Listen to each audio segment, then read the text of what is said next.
Up next on The Bottom Line, a new District 5 council member who is no stranger to her community. We'll tell you a story about an unlikely pairing of folks who are cooking up more than just good food. And in our FaceTime segment, we go one-on-one with a tenacious county volunteer.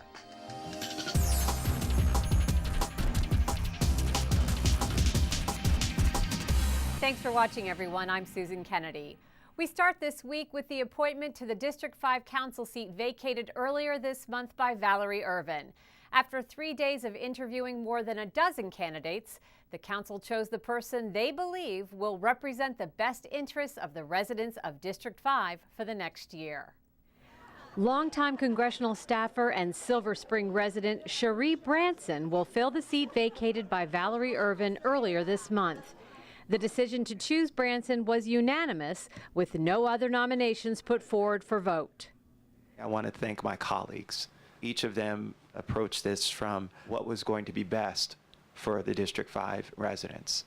All of them had the civic activism, the community links, but really what stands out is the willingness to work collegially, how they would fit in with us as a body as well. Congratulations. Branson was sworn into her new position after Tuesday's council session. She is no stranger to county government, having served on the County Charter Review Commission and the Commission on Redistricting, both of which are council appointments. There are many issues. You know, we've talked about the school board, the school spending, I should say, the budget, and you know, the 10 Mile Creek, the zoning rewrite. I mean, there are just a number of things that will come our way, you know, in the next 10 months. And so I look forward to being able to weigh in on some of those things. Councilmember Branson immediately begins her duties and will attend her first official meeting of the full council on February 4th. We all know that cooking is about more than just eating. Preparing a meal brings people together, and it's a traditional experience that helps to connect generations. Chevy Chase resident Sandy Swenson understands this psychology. She started a program for a group of young men who wouldn't normally get to experience hands-on time in the kitchen. And the results are more than she ever imagined. Oven-fried chicken, Old Bay fries, and cheesy broccoli.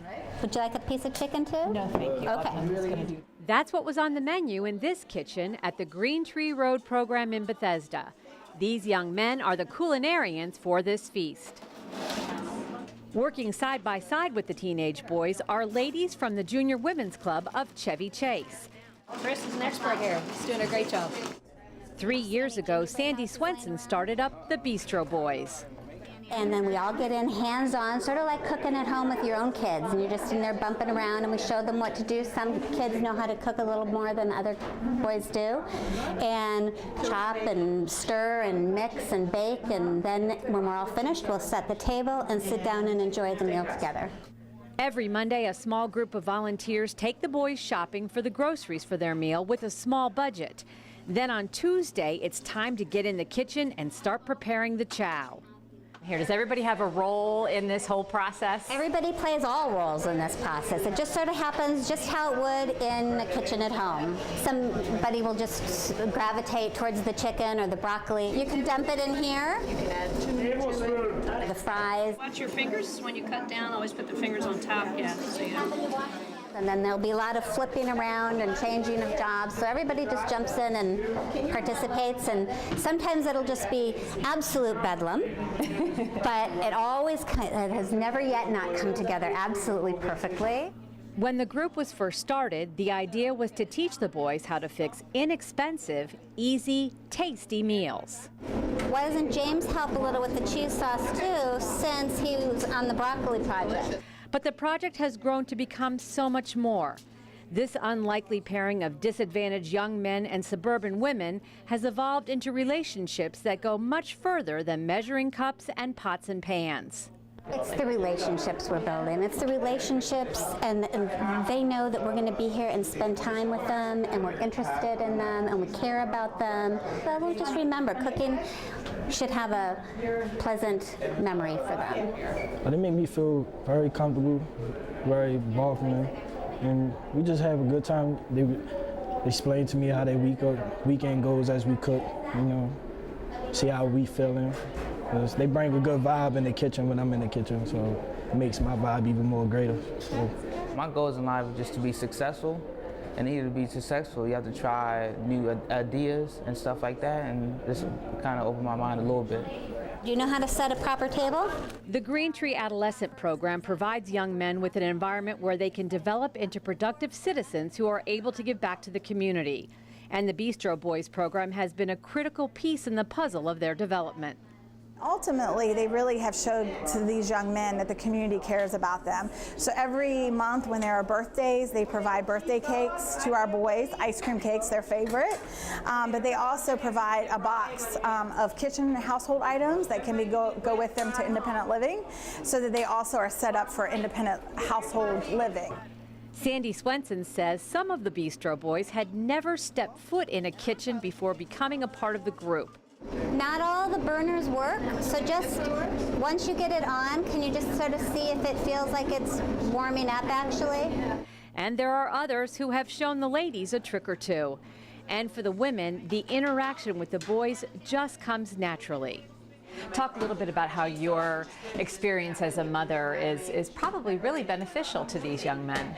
Well, I know that they've all come from difficult backgrounds of some sort. Now, we don't know, and it doesn't matter. And that's part of, I think, why this works so well, is because we are really, for them, just moms. We are just moms. We don't know about their histories. We don't care about their histories. We just want to know them right here, right now, in this moment, just like we do with our own kids and growing up. And yeah, I used to bake with my kids all the time and cook with them, and some of our best times we had were in the kitchen together. It's a safe place for all of us to hang out. Food and kitchens, you just can't miss.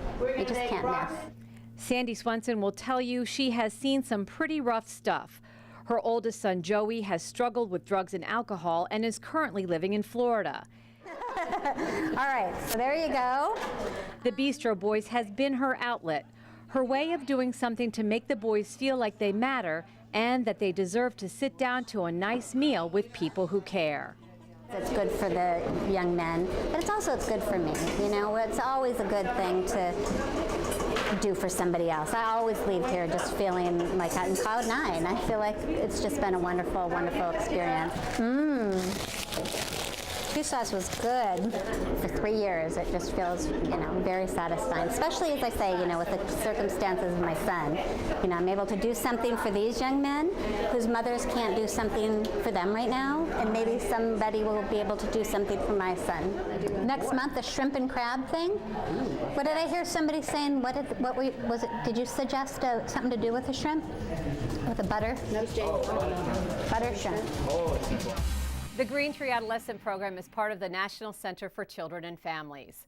The County Council supports this organization with funding on a regular basis. Retirement to many folks means time to kick back and relax, but for others, it can be a time to accomplish new things. After 29 years, John Creel said goodbye to his job as an investigator for the Montgomery County Department of Consumer Protection. But as we found out in this FaceTime interview, he's far from calling it quits.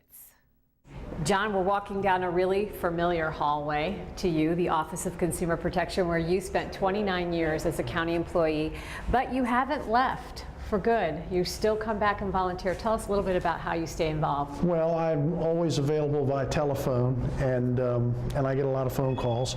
And when I show up here when I can, weather permitting, of course, I'm back at my little cubicle doing what I can do to help the staff.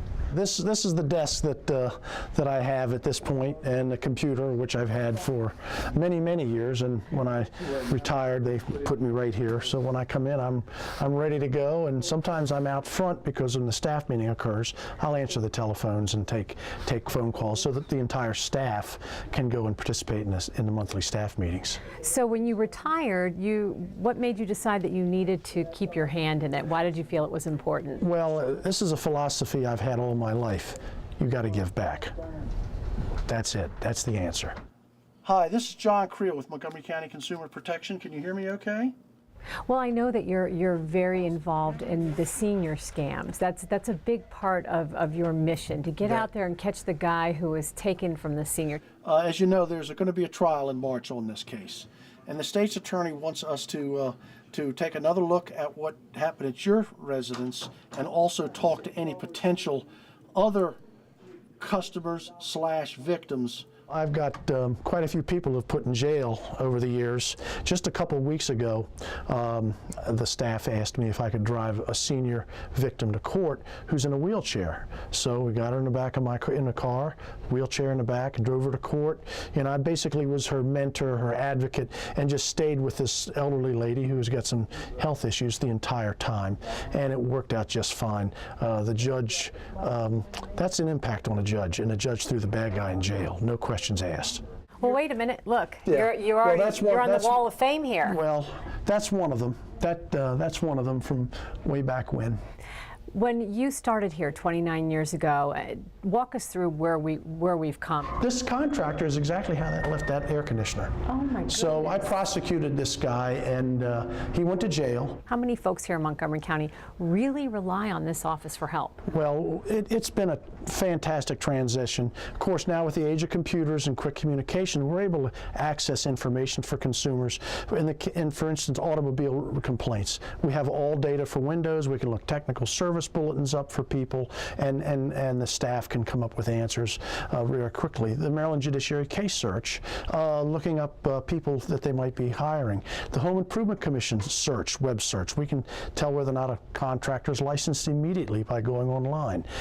Permitting services, finding permits. Did the builder pull a permit for constructions or electrical work? So that has helped us quite a bit. And then we can interact and get information from other agencies and other states just by that keyboard. Did you imagine that you would be coming back after you retired and giving back some of your free time to the county? No, not really. You just can't turn off. You just can't turn it off. Some people can. They can walk away and never come back. I always felt that it was, if you have an ability to give back and help, you should do it. One of the things that I think has really changed in our society today is the fact, and we've touched on this earlier, that the seniors are being taken advantage of. Is this something that you've seen a rise in over the past several years, and are the seniors being victimized more so than any other group of folks? Yes, it's a real serious problem, and the state of Maryland several years ago enacted much stronger vulnerable adult laws, but without going into an in-depth discussion, they changed it so that if you're 68 years of age or older, you're automatically considered a vulnerable adult for many, many different issues. Where in the past, I'd have to have a doctor come and testify as to somebody in their 80s or 90s vulnerability. Now at 68, it's automatic. And that makes some people uncomfortable, but it makes, from a prosecutorial point of view, a lot easier. But that has to make you feel pretty good if you've got folks keeping in touch with you. You've made a difference in their lives, that they remember you and they want to stay in touch. I see people see me occasionally, 29 years, you interact with a lot of people and in the community, and even at our church, people will come and, oh, I remember you. You helped me out with something years ago. Of course, I don't remember them that much, and hundreds, if not thousands, of people over the years. So. But not many people can say that when they've completed a day's work, that they've made a difference in somebody's life. I hope I have. I hope I have. Take care of yourself, okay? Well, that's all we have time for in this edition of The Bottom Line. But we leave you this week with our Montgomery moment. Nighttime scenes from the Rockville Town Center and its popular ice rink. For County Cable Montgomery, I'm Susan Kennedy. Thanks for watching.